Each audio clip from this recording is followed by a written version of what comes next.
Hello again. My, it's been some time since we last spoke. 3 whole months.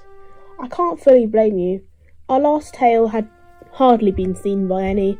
That means an exclamation is in order.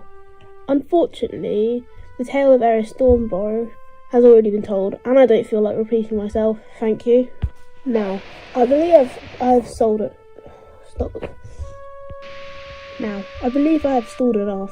So to compensate, I shall give you a double feature.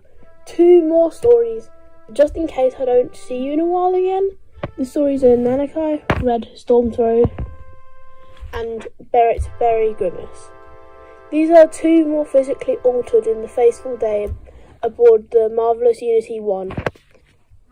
Unlike our previous subjects, they weren't reflecting on how they got here. Why would they? Berry has done enough at times in the past, while Red doesn't feel like he has too. While this lack of introspection within their character, it does mean that I don't have an excuse to delve into their past like the 2. Focusing on them in the present is obviously a waste in this instance. Oh well, might as well discuss their lives anyways, like the other stories.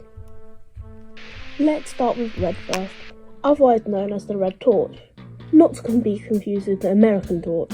This character has similar abilities, but with twists. You can tell that his appearance is not humane. It has a human form, but when he goes on Beast On, he turns into a lion-esque creature ablaze, with a fire body, can somehow withstand. This creature is a centre of the focal point in our last story. When Prof. Hojo Perkins, aka Psycho Syndra, thought that the Stormborough family had essential powers inside them, he was only half right. It went to Nanakai that she secretly had a kid, claimed she lost it in a miscarriage, and gave it to an archaeologist named Max Burghan. Due to his age, Red had referred to him as his grandfather. His guardian would teach him many things about mechanics. Johnny wasn't a typical genius, but he did become skilled inventor thanks to his grandfather's lessons. He was quite drawn to cars in particular, further strengthening his love of inventing. Later, Nanakai was captured by Psycho Shinra, who tried to study the Shinra power within him. However, the powers were dormant. It was here where he first met his secret half-sister Eris. They escaped together, where he would later be approached by the Cloud Riches with a job proposal.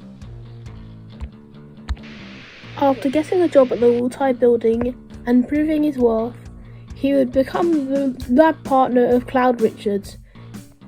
It may have helped his half-sister had convinced him, for she was now his wife.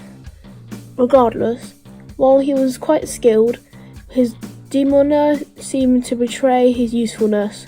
He had a laid-back attitude, akin to a 15 or 16-year-old adolescent. He did portray some air of professionalness by deepening his voice to sound older than he was. He was somewhere in his 20s, but he wanted to sound much older than that. Still, Cloud trusted him quite a lot, so much that he accompanied Dr. Richards on the space project in Nibeleltivia.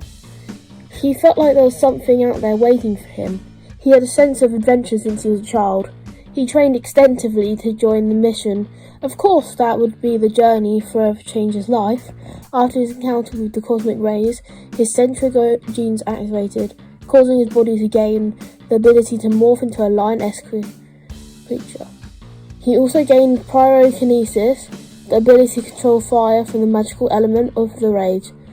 More specifically, he acquired the power to shoot the fire and turn his entire body into fire at the will. He became this way because he was always hot-headed. An allusion to the American Torch, he donned the name of Red Torch. Alright, 1 down, 1 to go. They kept in touch, but Berret was concerned with another matter. He wished to do what he believed the maximally good thing he could do was serve his country. He wanted to protect as many as he could. He studied and trained for the Air Force branch of the United States military. His diligence and discipline quickly rise through the ranks fairly quickly. He wasn't the most skilled pilot in the Air Force, but he was good enough to do numerous stealth missions. He earned the pilot in the Air Force.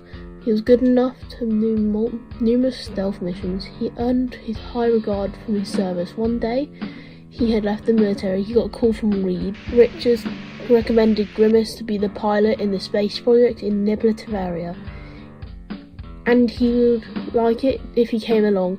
Berry agreed. You know what happens next? Spaceflight, magic, cosmic rays? You know it by now. I've said it 3 times already. It's an annoyance to have to repeat myself like that. I'm at least glad that this was the final time I had to do it. Now, let's see what that did to him. The effects on him was most drastic, arguably. His skin slowly hardened into rock formations protrude from his shoulders to his forearm.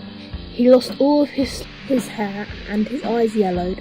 Once this transformation was complete, what looked like an unnaturally human rock structure of an orange stone stood in his place. This was the whole effect of the magical element imbued within the cosmic rays. It actualized the desire to be strong so he may better protect everyone as a Jewish man. He instantly thought of a moniker that best suited his new form. The Golem.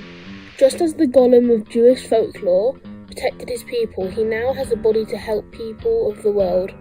He was the one reason that led him to creation of Fantasy 4. We have now come full circle. The roster of the Fantasy 4 is now complete, however there are still things I would like to discuss regarding them. I have already alluded to the leader of Nibbler Terraria and has guaranteed that his story will be told next.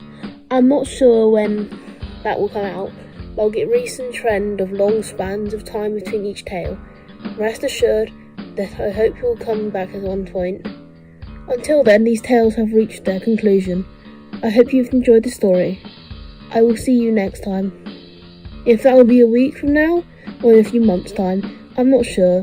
What is from certain is my return. Until then, goodbye.